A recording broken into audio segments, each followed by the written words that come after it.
Assalamualaikum warahmatullahi wabarakatuh. Salam sejahtera buat Sobat Lin Whitening dimanapun berada. Oke, Bim akan lanjutkan cerita Yechen-nya. Tapi seperti biasa, bantu tekan tombol like dan berkomentar juga. Terima kasih sesudah dan sebelumnya.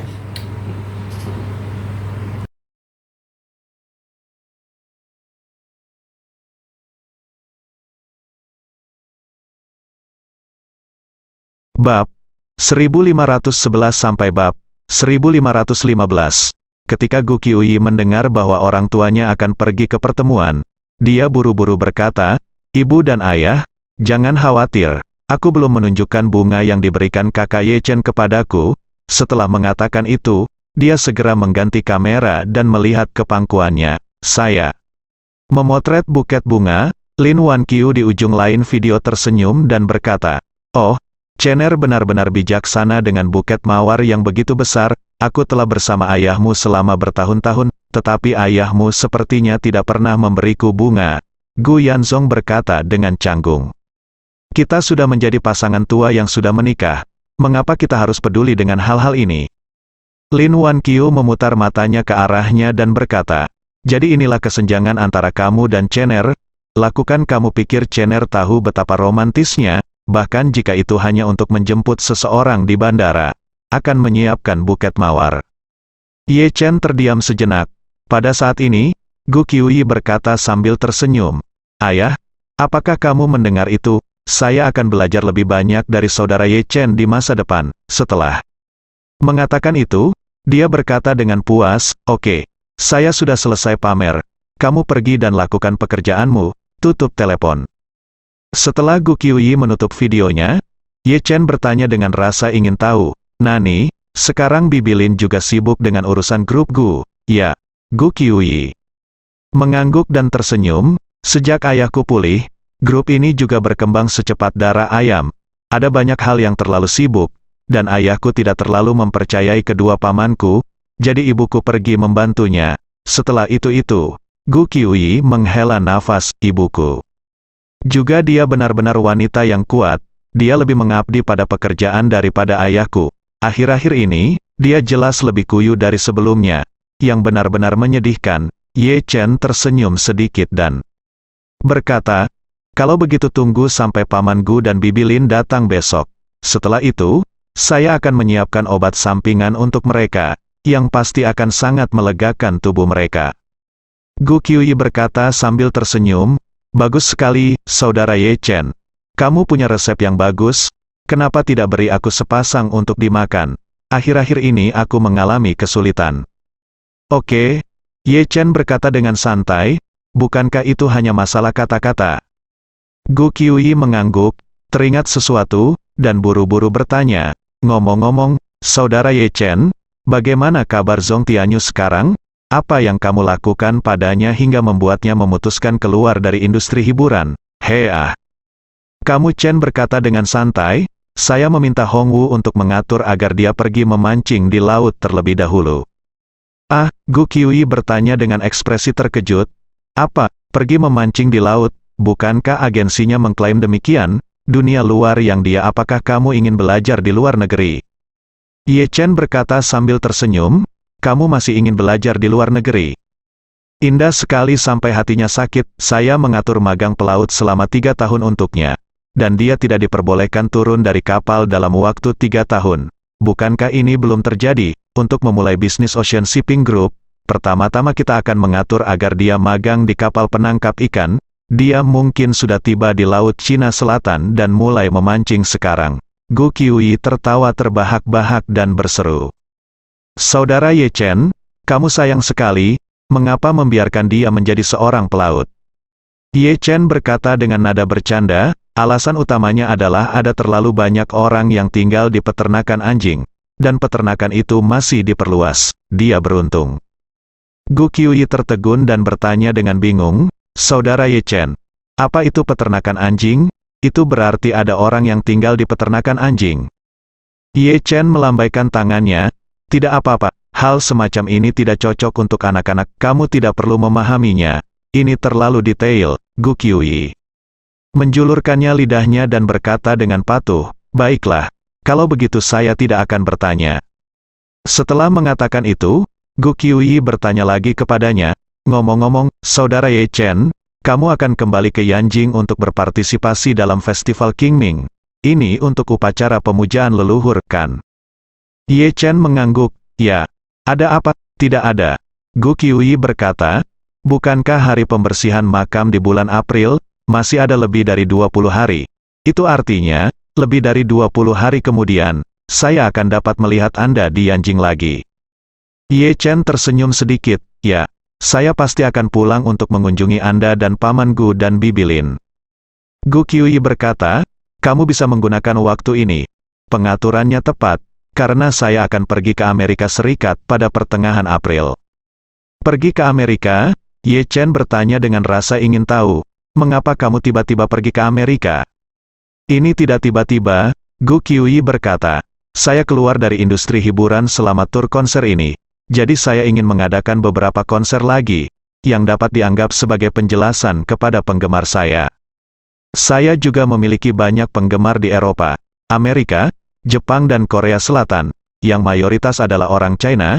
Jadi menurut saya kali ini selain konser di China, Taiwan, Jepang, Korea, Eropa dan Amerika, akan ada beberapa konser di New York, Chicago, Los Angeles, dan Houston di Amerika Serikat dari pertengahan April hingga akhir April, dan 5 pertunjukan di Seattle, lalu pindah ke Jepang dan Korea Selatan untuk masing-masing 3 pertunjukan. Marvin bertanya dengan bingung. Mengapa kamu tidak menyelesaikan pertunjukan di Asia dulu lalu pergi ke Eropa dan Amerika? Kamu telah berjuang selama lebih dari setengah bulan, dan kamu masih belum bisa melakukannya. Aku harus kembali lagi. Gu Qiuyi berkata sambil tersenyum. Orang tuaku akan pergi ke Amerika Serikat pada bulan April untuk urusan resmi, jadi aku berencana untuk pergi bersama mereka. Setelah itu, dia bertanya lagi pada Ye Chen. Saudara Ye Chen, apa yang kamu lakukan? Kamu ingin pergi bersama? Ye Chen menggelengkan kepalanya dan berkata sambil tersenyum, aku tidak akan pergi.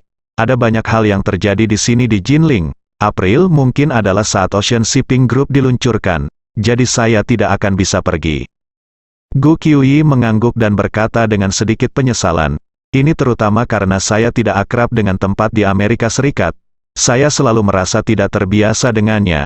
Lebih baik memiliki orang tua saya bersamaku. Akan lebih baik jika saudara Ye Chen bisa pergi bersamaku. Tetapi kamu sudah mengerti sepenuhnya bahwa aku harus sibuk dengan urusanku sendiri.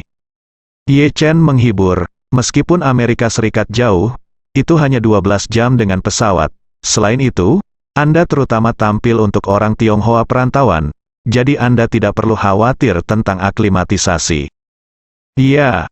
Gu Qiuyi mengangguk sedikit dan bertanya pada Ye Chen, Saudara Ye Chen, apakah kamu tidak mau pergi ke Amerika Serikat untuk melihatnya? Ye Chen menggelengkan kepalanya, apa yang harus saya pergi ke Amerika Serikat untuk melihat?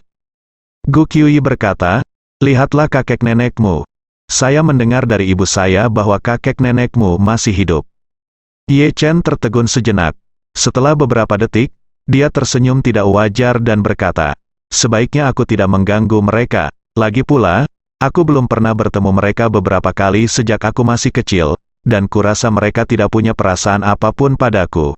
Lagi pula, aku juga tidak punya perasaan apapun terhadap mereka. Ada sesuatu yang Ye Chen tidak katakan dengan lantang. Dulu, dia tidak tahu banyak tentang pengalaman hidup ibunya, dan kesannya dia hanya bertemu dengan kakek dan neneknya ketika dia masih sangat muda, sehingga dia tidak memiliki landasan hubungan dengan kakek dan neneknya. Terlebih lagi, setelah dia bertemu He Yuanjiang memberitahunya bahwa keluarga ibunya sebenarnya jauh lebih berkuasa daripada keluarga Ye. Dan kakek neneknya selalu tidak puas dengan keputusan ibunya untuk menikahi ayahnya dan mengikuti ayahnya kembali ke Tiongkok. Konon ibu saya mungkin banyak mengalami konflik dengan keluarga ibunya karena hal ini. Sekarang ibu saya sudah tidak hidup lagi. Saya khawatir jika cucu saya, yang sudah lebih dari 20 tahun tidak saya temui, benar-benar pergi mencari kakek nenek saya, itu akan membuat mereka malu. Oleh karena itu, Ye Chen merasa bahwa tidak mengganggu mereka juga merupakan tanda penghormatan terhadap mereka. Ye Chen pergi ke istana Buckingham, dan naik lift khusus internal bersama Gu Qiuyi ke kamar yang dipesan oleh timnya. Begitu dia memasuki ruangan, Gu Qiuyi berlari ke sofa dan berbaring dalam posisi standar Gyu.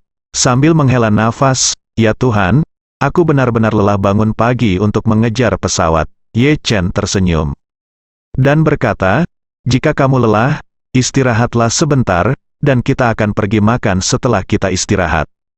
Gu Qiuyi buru-buru bertanya, "Saudara Ye Chen, kemana kamu akan mengajakku makan?" Kata Ye Chen, "Terserah Anda, jika Anda tidak keberatan, kami bisa. Kami akan puas dengan departemen catering Istana Buckingham. Jika Anda tidak menyukainya, kami akan pergi ke rumah Tian Xiang Hongwu." Gu Qiuyi dengan cepat melambaikan tangannya dan berkata, "Oh, lupakan saja Tian Xiang Mansion.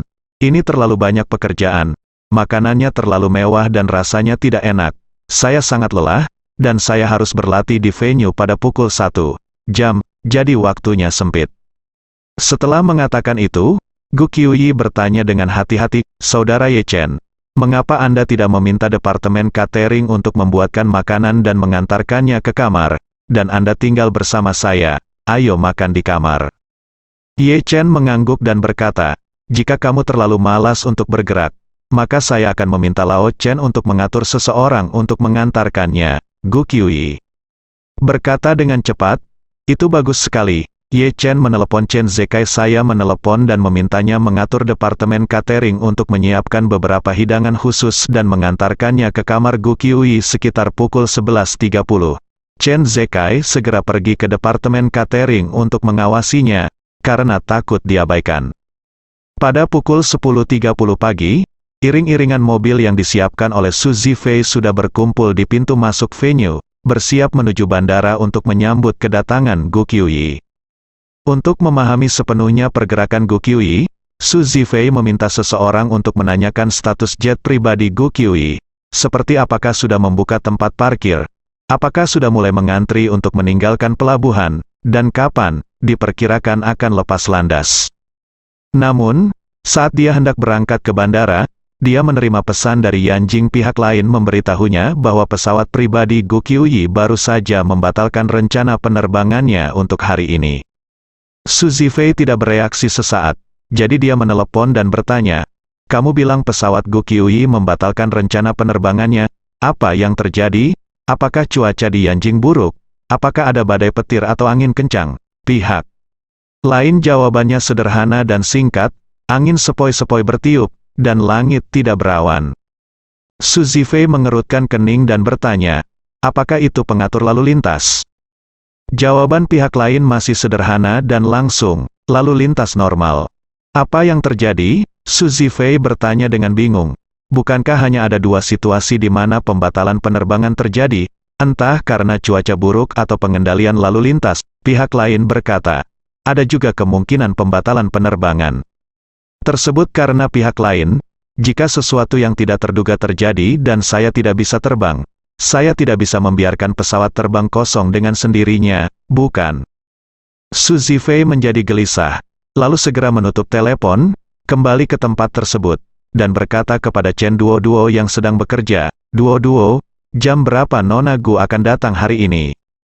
Chen Duo-Duo berpura-pura terkejut dan berkata, "Qiuyi akan mulai latihan pada jam 1 siang. Bukankah sudah kubilang padamu sejak lama?" Su Zifei menahan amarahnya dan berkata, pertanyaannya adalah kapan dia akan terbang. Saya baru saja mendengar bahwa pesawatnya telah membatalkan rencana penerbangan hari ini." Chen Duo-Duo bertanya dengan ekspresi terkejut. Wajahnya, benarkah? Saya belum pernah mendengar tentang ini. Begitu pula dia, katakan padaku." Su Zifei bertanya padanya, "Anda adalah agennya, apakah Anda tidak tahu kapan dia akan tiba di Jinling hari ini?" Chen Duo-Duo mengangguk dengan serius dan berkata, "Tuan Muda Su, Anda bilang begitu." "Benar, saya benar-benar tidak tahu kapan dia akan tiba di Jinling hari ini, dan dia tidak meminta saya untuk mengatur penjemputan. Dia hanya mengatakan dia akan tiba di venue pada pukul 1. Su Zifei mengangkat pergelangan tangannya dan melihatnya. Jam tangan Richard Mille edisi terbatas mengerutkan kening dan berkata, "Ini sudah jam 11.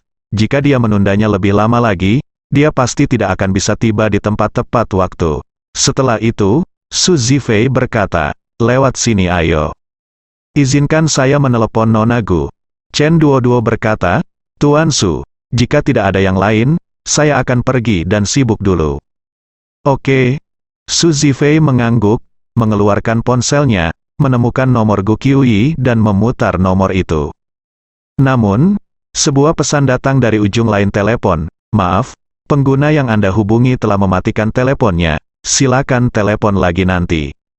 Melihat telepon Gu Qiuyi telah mati, Su Zifei semakin bingung. Dia tidak tahu bahwa ponsel Gu Qiuyi telah mengaktifkan mode jangan ganggu. Dalam mode ini, hanya beberapa panggilan yang masuk dalam daftar putihnya yang dapat masuk ke ponselnya. Tidak peduli siapa lagi yang meneleponnya, ponsel itu akan tetap aktif, matikan. Jadi, dia segera meminta seseorang untuk memeriksa informasi yang relevan tentang Bandara Jinling. Tetapi dia tidak menemukan informasi pendaftaran masuk Gu Qiuyi di bandara. Dia secara naluriah berpikir bahwa Gu Qiuyi belum tiba di Jinling. Mungkin dia tertunda di Yanjing karena suatu kecelakaan, dan mungkin akan segera pindah ke pesawat lain untuk datang ke Jinling. Jadi dia segera memerintahkan anak buahnya untuk pergi ke Bandara Jinling. Duduklah kembali, dan menunggu, dan pada saat yang sama menelepon teman-teman di kereta api dan meminta mereka membantu memverifikasi apakah Gu Qiuyi membeli tiket kereta kecepatan tinggi dalam sistem kereta api. Menurutnya, dari Yanjing ke Jinling, Gu Qiuyi tidak punya pilihan lain selain naik pesawat atau naik kereta kecepatan tinggi. Selama dia menguasai kedua saluran ini, dia pasti bisa menunggu Gu Qiuyi. Akibatnya, yang tidak pernah dia impikan adalah setelah menunggu hampir pukul 12, dia masih tidak melihat Gu Qiuyi, dan teman-temannya di bandara dan kereta api tidak mengalami kemajuan. Hal ini membuat Su Zifei sangat bingung. Dia merasa Gu Qiuyi sangat mementingkan pertunjukan ini. Pertunjukan secara resmi dimulai besok dan dia harus menyelesaikan latihan hari ini. Dia tidak boleh absen saat ini karena sesuatu yang tidak terduga. Namun, dia tidak dapat menghubungi siapapun dan tidak dapat menemukan petunjuk apapun, yang membuatnya sedikit cemas. Melihat hanya tersisa 2 atau 3 menit sebelum pukul 12, Su Zifei memikirkannya dan memutuskan untuk membatalkan rencana penjemputan di bandara dan kembali ke tempat tersebut untuk melihat apakah Gu Qiuyi diam-diam pergi ke tempat tersebut. Latihan tepat waktu. Dia masih berada di bandara dengan penuh semangat. Menunggu untuk menjemputnya akan menjadi hal yang paling konyol di dunia. Ingin memahami hal ini, dia buru-buru membawa orang ke pusat Olimpiade. Saat mobilnya sudah memasuki gerbang pusat Olimpiade, Ye Chen mengantar Gu Qiuyi ke saluran VIP di pintu belakang tempat pusat Olimpiade.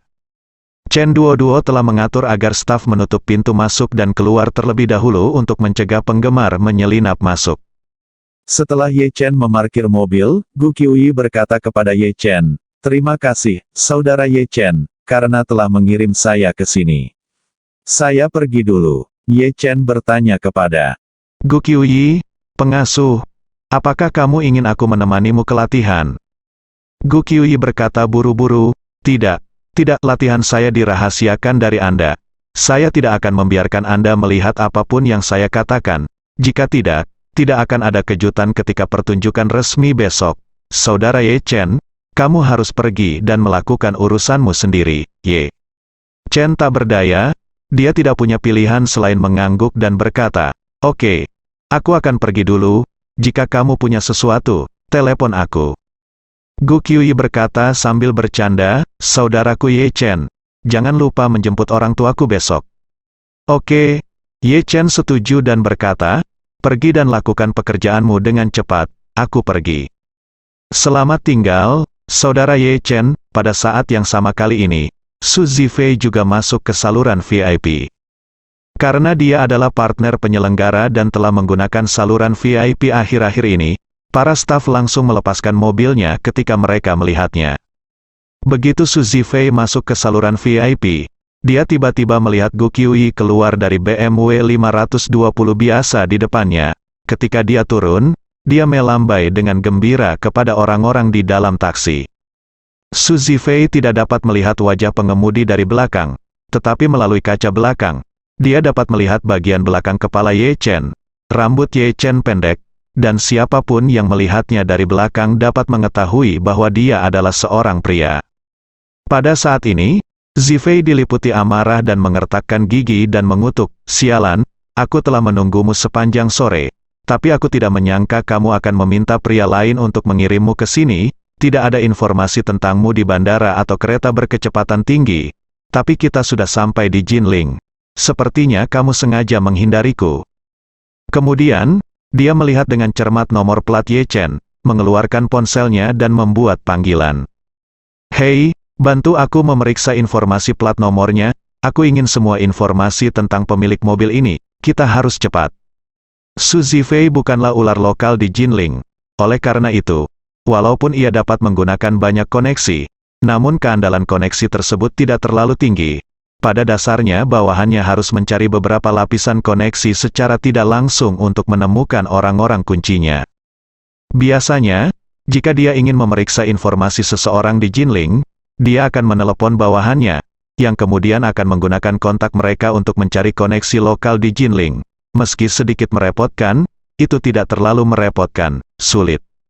Namun, yang tidak dia ketahui adalah bahwa BMW yang ingin dia periksa kali ini terdaftar atas nama istri Ye Chen, Xiao Churan.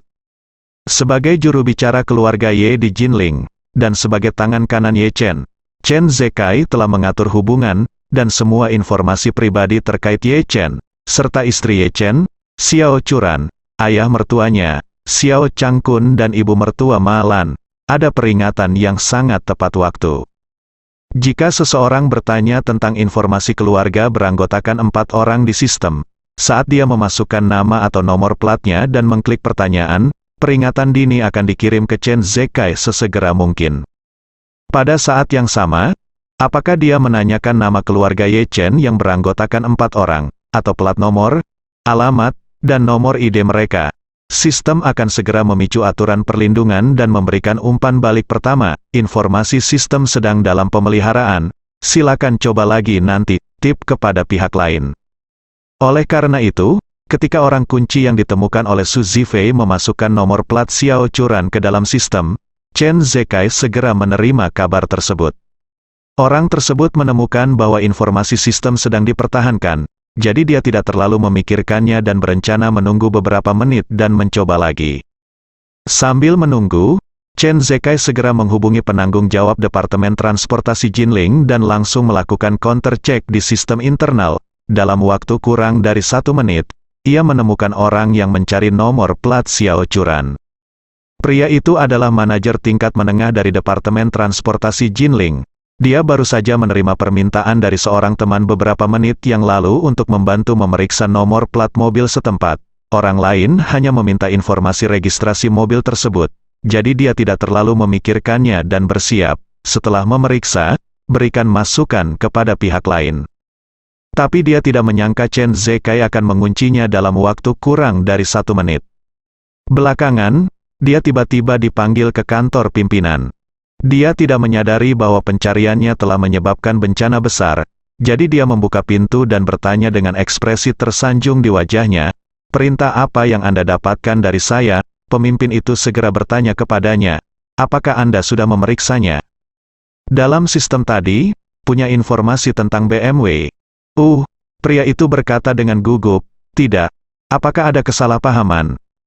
"Kesalahpahaman?" Pemimpin itu berkata dengan dingin, "Jangan lupa bahwa ada perilaku dalam sistem. Secara statistik, akun login yang digunakan untuk memeriksa mobil tadi adalah milik Anda, dan alamat IP yang mengirimkan permintaan query berasal dari stasiun kerja Anda. Bagaimana Anda menjelaskannya?" Pria itu terkejut. Biasanya dia punya hubungan yang baik dengan pemimpin ini, dapat dianggap sebagai salah satu orang kepercayaan pihak lain. Secara logika, dia seharusnya tidak tiba-tiba menjadi begitu serius. Dia pasti benar-benar menimbulkan masalah. Jadi, dia segera berkata dengan suara pelan dan menyanjung, "Jangan salah paham, yang kita lakukan adalah sistem transportasinya. Kalau saya cek nomor platnya, tidak ada masalah prinsipnya kan? Kenapa kamu begitu marah? Jangan marah karena aku." Pemimpin itu berkata dengan tegas, "Biasanya, tidak apa-apa hanya dengan menutup mata, tapi kali ini kamu telah membuat kesalahan besar. Aku juga tidak bisa menyelamatkanmu." Pria itu bertanya dengan gugup, Pemimpin, apa yang terjadi?" Bisakah Anda memberi saya gambaran kasarnya? Saya merasa sangat panik. Pemimpin itu memelototinya. Berkata dengan suara dingin, karena masalah Anda, Tuan Chen Zekai dari Istana Buckingham datang menemui saya. Anda tahu latar belakangnya. Jelas bukan masalah kecil baginya untuk datang kepada Anda begitu cepat, pria itu berseru. Berkata, Chen Zekai, lalu apa yang harus saya lakukan sekarang? Tolong tunjukkan jalannya. Pemimpin berkata, ada cara untuk memperbaiki kesalahan. Itu tergantung pada apakah Anda layak atas kerja sama Anda. Pria itu buru-buru berkata, bekerja sama, saya pasti akan bekerja sama. Setelah Chen Zekai menyelesaikan semua masalah secepat mungkin, dia segera menelepon Ye Chen. Saat ini, Ye Chen baru saja berkendara tidak jauh dari pusat Olimpiade. Setelah menjawab telepon, Chen Zekai berkata kepada Ye Chen, Tuan, seseorang baru saja memeriksa informasi mobil istri Anda di sistem data lalu lintas. Ye Chen mengerutkan kening dan bertanya, siapa yang memeriksanya, Chen? Zekai berkata dengan tergesa-gesa, itu manajer tingkat menengah dari departemen terkait. Setelah mengatakan itu, dia melaporkan apa yang terjadi pada Ye Chen. Setelah Ye Chen mendengarkan, dia berkata, Chen tua, kamu melakukan pekerjaan dengan baik dalam masalah ini dan menghentikannya sejak awal. Ini semua pekerjaanku. Ye Chen bertanya lagi, sudahkah kamu memeriksanya kembali? Siapa yang mau untuk memeriksa nomor plat istri saya? Chen Zekai berkata dengan tergesa-gesa, informasi yang ditemukan adalah teman sekelas lama klien Dianjing, dan unit tempat pihak lain bekerja adalah perusahaan atas nama keluarga Su, The Keluarga Su. Ye Chen tiba-tiba menyadari sesuatu dan berkata, kalau begitu, saya kira orang yang ingin memeriksa saya adalah Su Zifei dari keluarga Su. Saya baru saja mengantar putri saya ke tempat pertunjukan. Saya kira dia pasti melihatnya, Chen Zekai, dia berseru, sial, bajingan kecil dari keluarga Su ini telah menyembunyikan niat jahat terhadap Nona Gu. Saya mendengar bahwa dia mengatur iring-iringan mobil mewah untuk menjemput Nona Gu di bandara hari ini. Tetapi semuanya sia-sia. Saat dia berbicara, Chen Zekai menambahkan berkata, Tuan, Su Zifei ini kemungkinan besar mengincar Anda.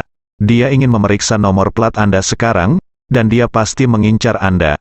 Meskipun Jinling bukan wilayah keluarga Su bisa melakukannya jika mereka mau, mulai dari mencari koneksi di Yanjing. Kurasa tidak akan butuh waktu lama baginya untuk menemukanmu. Kamu harus waspada, ya.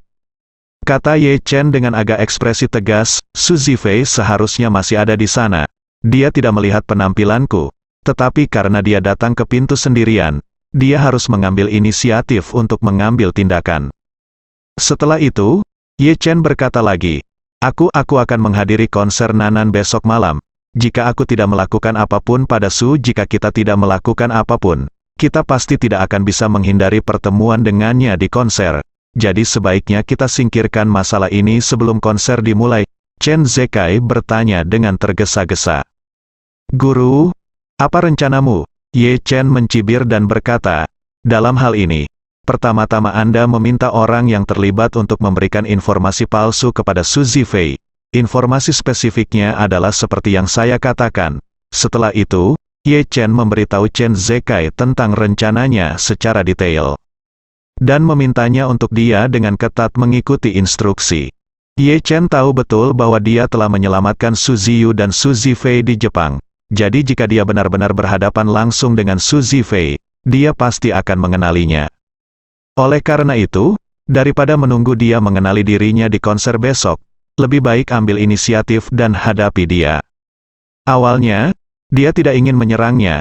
Lagi pula, setiap orang berhak mengejar orang yang mereka pilih. Dia tidak bisa menyerangnya hanya karena dia menyukai Gu Qiui. Bagaimanapun, dia tidak sombong dan mendominasi seperti Zhong Tianyu, dan dia tidak memikirkannya.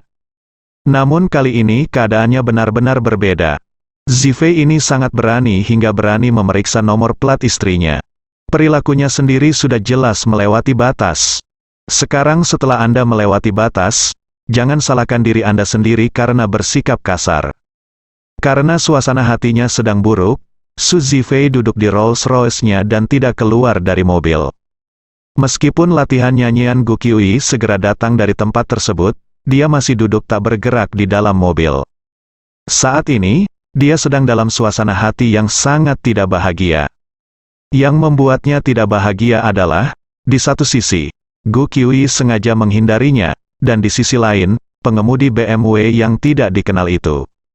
Dan dia tidak mengerti mengapa Gu Qiuyi berkenan membawa BMW murah ke tempat tersebut. Bagaimanapun, merek seperti BMW hanyalah sampah yang tidak disentuh siapapun di kalangan generasi kedua Yanjing. Untuk generasi kedua yang kaya raya seperti mereka, versi Rolls-Royce kelas atas yang disesuaikan pada dasarnya adalah standar untuk perjalanan.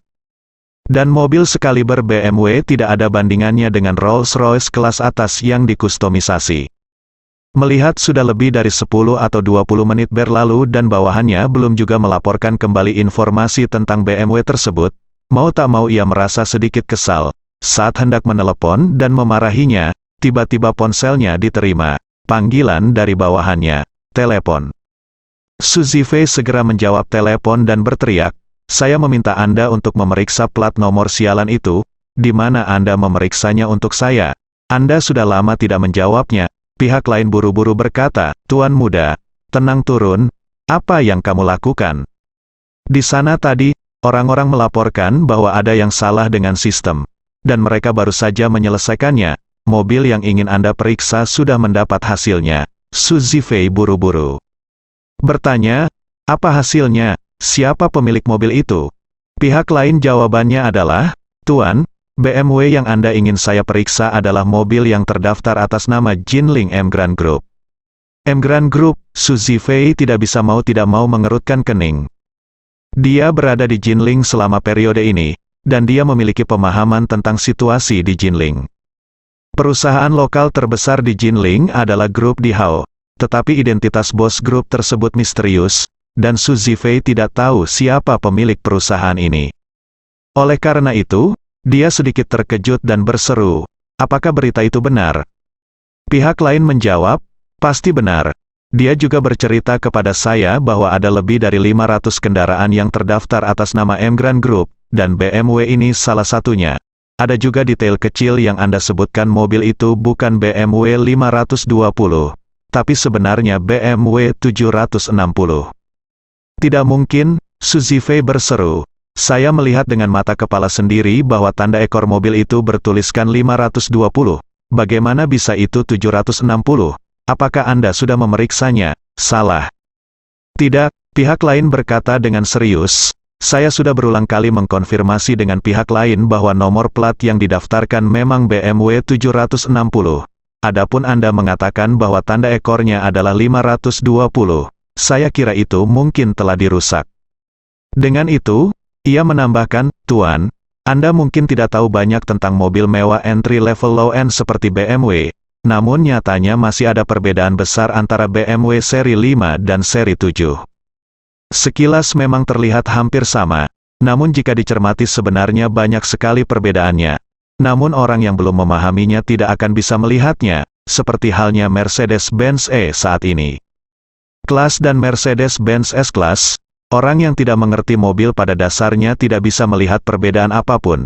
Jika tidak, Anda bisa mencari cek video perekam mengemudi dan bandingkan dengan foto BMW 760 di internet. Jika ceknya benar-benar salah, maka saya akan segera mendatangi orang tersebut untuk bertanya. Tentu saja, Su Zifei tidak ingin ada kesalahan, jadi dia segera berkata, "Saya akan lihat.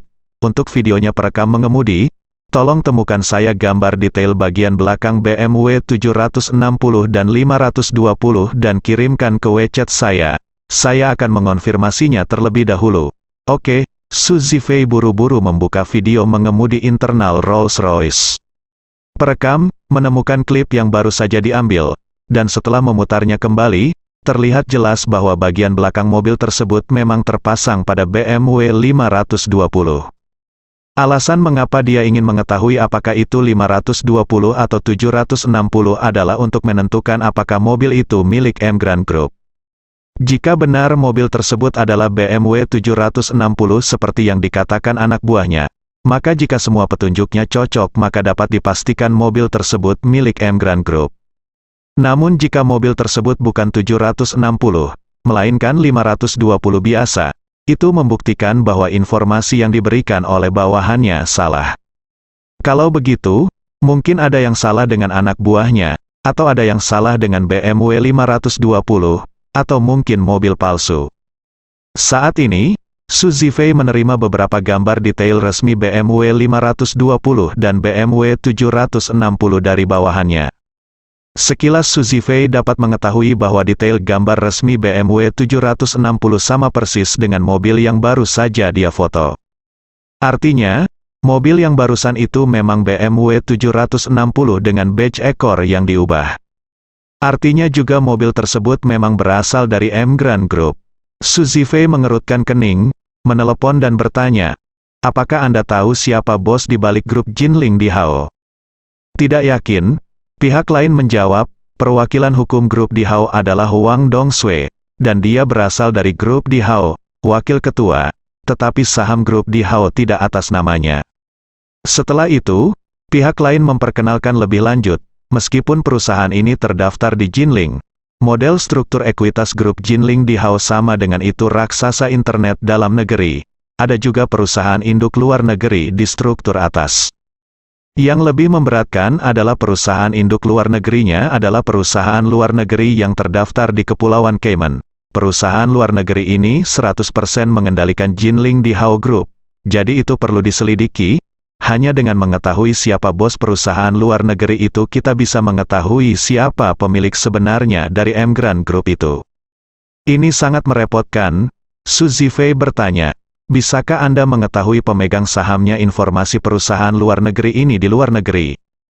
"Periksa, saya tidak akan keluar," pihak lain berkata dengan jujur.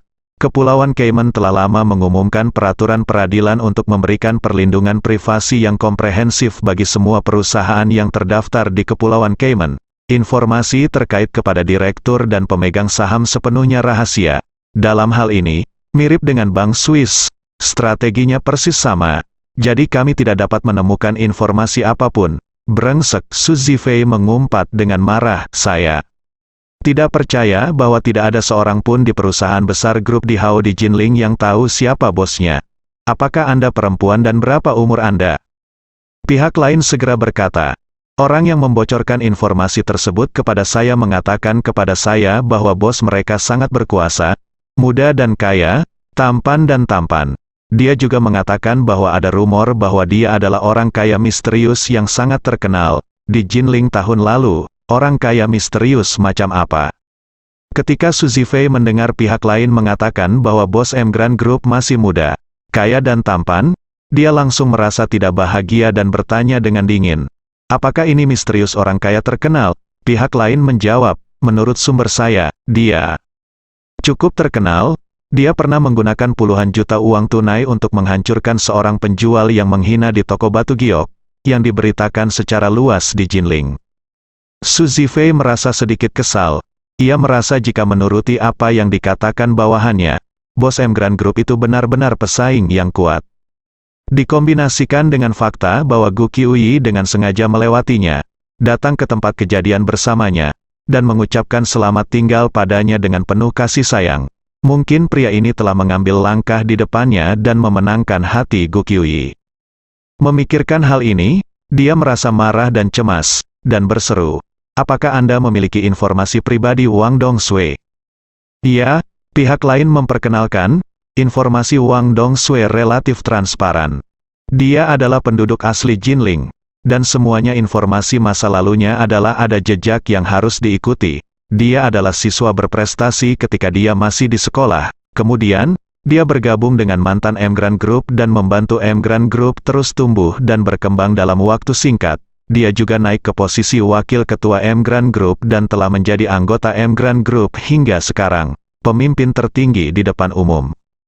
Su Zifei mengangguk dan berkata, "Sepertinya jika Anda ingin tahu siapa bos di Hao Group, Anda harus mengobrol baik dengan Wang Dongsui." Setelah mengatakan itu, Su Zifei segera dia memerintahkan, "Tolong hubungi Wang Dongsui untuk saya dan katakan bahwa saya ingin meluangkan waktu untuk mengunjunginya di grup di Hao dan berbicara dengan dia tentang kerjasama bisnis." Su Zifei merasa bahwa sebagai putra dan cucu tertua dari keluarga Su Dia selama Anda menyebutkan nama Anda dan pergi berkunjung, siapa yang tidak boleh memperlakukan diri Anda sebagai tamu? Ketika tiba saatnya untuk bertemu Wang Dongshui itu, saya akan mencoba mencari cara untuk mendapatkan identitas bosnya darinya. Jika dia tidak mengatakan apa-apa, maka dia akan membuang niat untuk bekerja sama sebagai umpan. Saya yakin bos grup Dihao akan sangat ingin bertemu dengannya setelah mendengar kabar bahwa keluarga Su akan bekerja sama dengannya. Setelah mendengar ini, anak buahnya buru-buru bertanya kepadanya, "Tuan, kapan Anda ingin bertemu Wang Dongshui?" Su Zifei berkata tanpa ragu. Sekarang, Su Zifei tidak akan pernah menyangka dalam mimpi terliarnya bahwa informasi yang dia pelajari melalui bawahannya sebenarnya adalah jebakan yang sengaja dibuat oleh Ye Chen oleh Chen Zekai. Dia sengaja mengungkapkan identitasnya sebagai ketua Emgrand Group kepada Su Zifei untuk membuat Su Zifei merasa terdesak dan sepenuhnya mengalihkan perhatian Su Zifei. Sebaliknya, jika Su Zifei terus meributkan BMW istrinya, dia akan segera mengetahui identitas asli istrinya. Maka ia sengaja mengirimkan pesan palsu kepada pihak lain tersebut, memberitahukan kepada pihak lain bahwa mobil tersebut milik Emgrand Group. Di saat yang sama, demi memperkuat kepercayaan Su Zifei, ia sengaja membeberkan detail bahwa mobil BMW tersebut sebenarnya adalah sebuah mobil BMW 760. Dengan cara ini, Su Zifei tentu saja bisa diyakinkan. Begitu Su Zifei yakin bahwa mobil itu milik Emgrand Group, perhatian Su Zifei sepenuhnya dialihkan olehnya. Kemudian dia melepaskan ketua Emgrand Group, yang mungkin adalah seorang pemuda tampan dengan banyak uang, dan dia berhubungan dengan orang kaya setingkat dewa yang beredar di internet, jadi dia akan semakin yakin dengan semuanya. Ini seperti yang diharapkan Ye Chen, semua perhatian Su Zifei kini terfokus pada ketua Emgrand Group. Saat dia meminta seseorang untuk membuat janji dengan Wang Dongshui dari grup Dihao, dia mengeluarkan ponselnya dan mencari video pendek orang kaya tingkat dewa yang populer di Jinling. Benar saja, dia menemukan video Ye Chen sedang difoto di Cui Jeksuan video. Namun sayang sudut pengambilan gambar video tersebut kurang bagus dan jaraknya relatif jauh, sehingga ia tidak bisa melihat penampakan Ye Chen dengan jelas. Namun ia bisa melihat lebih jelas garis besar sosok Ye Chen yang tingginya 1,85 meter. Ye Chen yang memiliki berat badan kurang dari 140 pon ini memiliki sosok yang sebanding dengan para Obama berkaki panjang yang populer di industri hiburan, yang membuat Su Zifei iri. Hal yang paling membuat Su Zifei tidak puas dengan dirinya adalah tinggi badannya. Meskipun tingginya sudah 1,75 meter, yang dianggap di atas rata-rata di kalangan pria, dan bahkan sedikit lebih tinggi 2 atau 3 cm dari suami nasional yang populer, dia masih tetap bertahan, kuat di tulangnya. Ada sedikit ketidakpuasan, karena di antara tiga kata, Gao, kaya dan tampan, dia hanya bisa dianggap kaya dan tampan. Jika dia ingin tinggi juga, tingginya minimal harus 1,8 meter tinggi. Oleh karena itu, Su Zifei merasa sangat tidak senang ketika dia melihat secara visual tinggi badan Ye Chen dalam video tersebut, yang tingginya sekitar 1,85 meter, 10 cm lebih tinggi darinya. Saat ini, asisten Su Zifei berlari keluar dari tempat tersebut dan mengetuk jendela mobil Su Zifei. Zifei membuka kunci sentral, dan asistennya buru-buru membuka pintu dan duduk di kursi penumpang. Dia bertanya, "Tuan, Nona Gu sudah mulai berlatih. Apakah Anda tidak ingin masuk dan melihat-lihat?" "Tidak." Su Zifei dia melambaikan tangannya dengan kesal dan berkata, "Cepat buat janji dengan Wang Dongshui. Aku akan menemuinya." "Oke." Asisten itu mengangguk dan berkata, "Saya meminta seseorang untuk mencari tahu uang informasi kontak Dongshui barusan. Ini akan memakan waktu cukup lama. Saya akan memberikan balasannya." Begitu dia selesai berbicara, teleponnya segera menerima pesan teks. Dalam pesan teks tersebut, terdapat rangkaian nomor ponsel yang dimulai dengan 139. Asisten buru-buru berkata, "Tuan, nomor telepon telah dikirim, saya akan meneleponnya sekarang." Su Zifei bersenandung linglung, matanya masih menatap sosok Ye Chen dalam video pendek di layar ponsel. Pada saat yang sama, asistennya telah menelepon ponsel Wang Dongshui. Orang ini tidak mengambil jalan memutar apapun di telepon. Dia langsung memperkenalkan dirinya kepada Wang Dongshui dan berkata, Halo, Wakil Direktur Wang dari grup Di Hao. Kan, saya asisten Tuan Su Zifei, putra tertua dari keluarga Su di Yanjing. Tuan muda kami ingin berbicara dengan Di Hao. Kelompok ini berbicara tentang kerjasama. Saya ingin tahu apakah Wakil Presiden Wang punya waktu untuk bertemu dengan tuan muda kami. Apa, keluarga Su di Yanjing, Wang? Dong Sui berseru berpura-pura terkejut. Lalu berkata dengan nada pura-pura tersanjung, "Oh, saya tidak pernah membayangkan Tuan Muda Su benar-benar menyukai grup Emgran kita. Sungguh sebuah berkah. Saya ingin tahu kapan Tuan Muda Su punya waktu. Saya bisa datang dan mengunjungimu kapan saja." Su Zifei, yang duduk di sebelahnya, dan asisten Su Zifei sangat puas dengan kegembiraan Wang Dongsui, dan ekspresi Su Zifei juga sedikit melembut. Asisten Su Zifei berkata pada saat ini, "Tuan muda kami ada di Jinling sekarang. Jadi jika tidak ada masalah dengan Anda, Wakil Presiden Wang, tuan muda kami dapat pergi menemui Anda sekarang." Itu bagus, suara Wang Dongsui sangat bersemangat, dan dia berseru, "Kalau begitu saya akan segera membatalkan semua pengaturan untuk sore hari dan menunggu tuan muda Su di sini." Asisten Su Zifei bersenandung ragu-ragu. Ditanya, "Ngomong, tuan muda kami ingin bertemu dengan bos grup Di Hao Anda.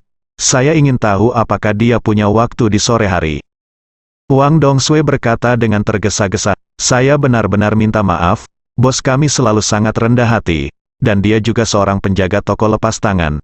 Pada dasarnya dia tidak datang ke perusahaan 2 atau 3 kali setahun, dan dia tidak pernah berpartisipasi dalam kegiatan bisnis apapun atau bertemu dengan siapapun di industri ini. Bahkan saya tidak tahu di mana dia berada. Jadi mohon maafkan saya, Tuan Su." Asisten Su Zifei mendengar, "Saya sangat tidak berdaya di sini.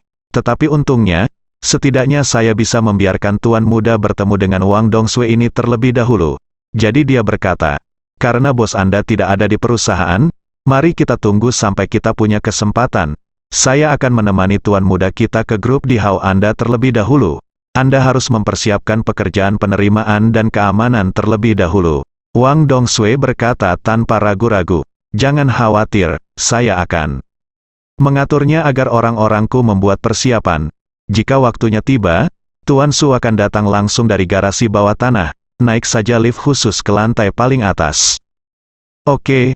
Asisten Su Zifei berkata, "Kalau begitu, kita akan tiba dalam 20 menit." Setelah menutup telepon, asisten Su Zifei berkata kepada Su Zifei, "Tuan, saya akan meminta pengawal untuk menyiapkan kendaraan, jadi jangan mengemudi sendiri."